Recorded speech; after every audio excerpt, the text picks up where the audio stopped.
kind of had some flair to it recently with some one-handed interceptions, 9 tackles the other day against Denver. Just, I guess in general, what's kind of gotten into your play recently? You really stood out. So what's really got into you? And then Tyron Mathieu said you study a lot. You're a student of the game. You deserve it. So what do you think of those comments as well?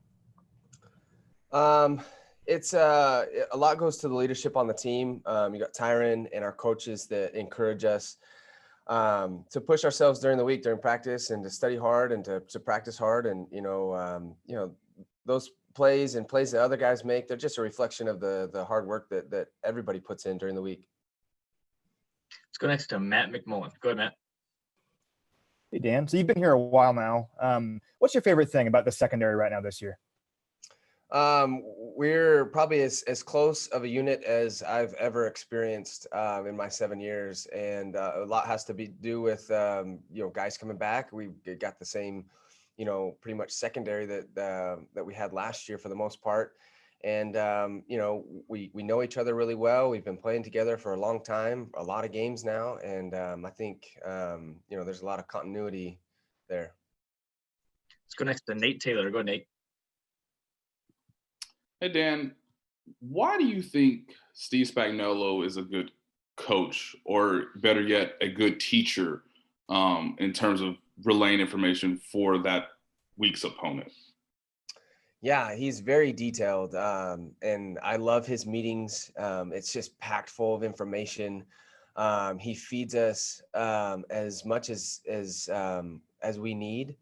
And you never feel like you're unprepared going into a week or practice, because their preparation, the coach's preparation, and the way that they teach it to us is the best that I've ever had. And when you have a coach like Steve Spagnuolo that's willing to do that, and you've got players that are willing to put in the time to learn and to digest what he's teaching and coaching us, then you've got a recipe for success.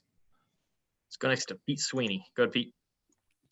Hey, Dan, similar vein to Nate's question. You've been here for 7 years, as you mentioned. What do you think, now that we're a year and change into Tyron being here, what has he injected into both the defensive room and then the defensive backs room? There's a lot of that Tyron does. One is his energy. I think that's the one thing that probably stands out the most, is he has the ability to create this energy, and it's contagious. It's something that rallies everybody on defense. You want to be a part of it. You grow from it. Everybody leans off it.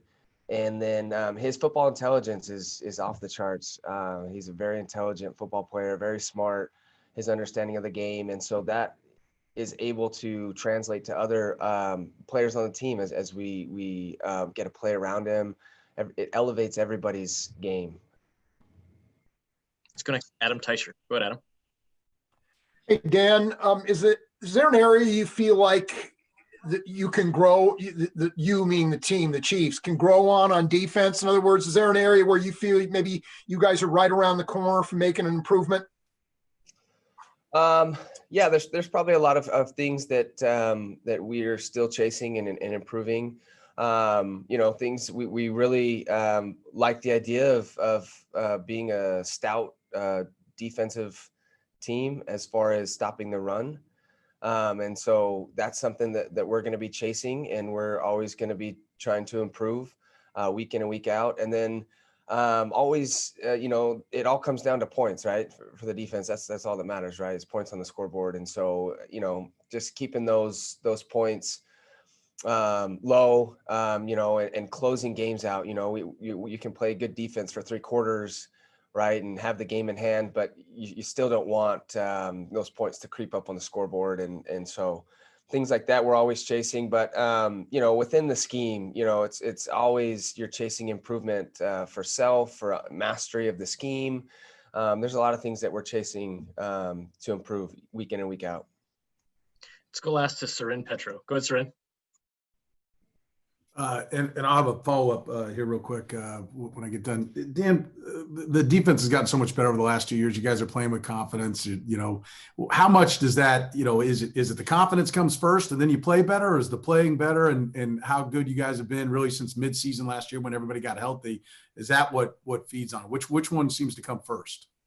You know what? I think confidence comes from the hard work that you put in. And so, you know, that's what we try and do week in and week out. If we have a solid Wednesday, Thursday, Friday practice and solid preparation and film study and everybody's locked in, that's the confidence that we carry into the game. And then that obviously translates into, you know, production and playing well. And so I think it even goes a step further to say it's the work and the preparation that that ultimately, you know, produces the success on the field.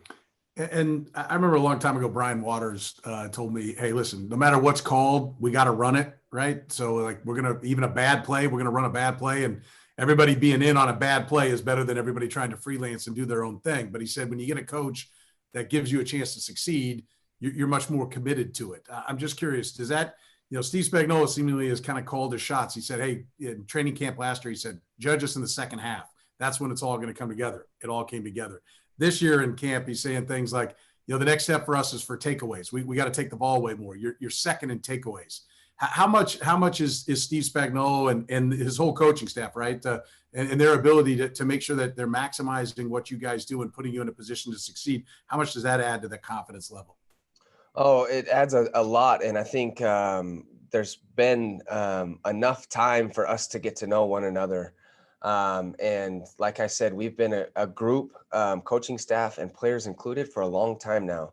And so we're very familiar with one another, and the coaching staff does a really good job of, like you said, putting guys in a position to make plays and preparing us so that when we do go out there, that we have the tools in order to make plays. And, you know, you've probably seen that as a result of all those turnovers. And, you know, we're just gonna what Spags has been preaching to us is improvement, and we're going to do that week in and week out.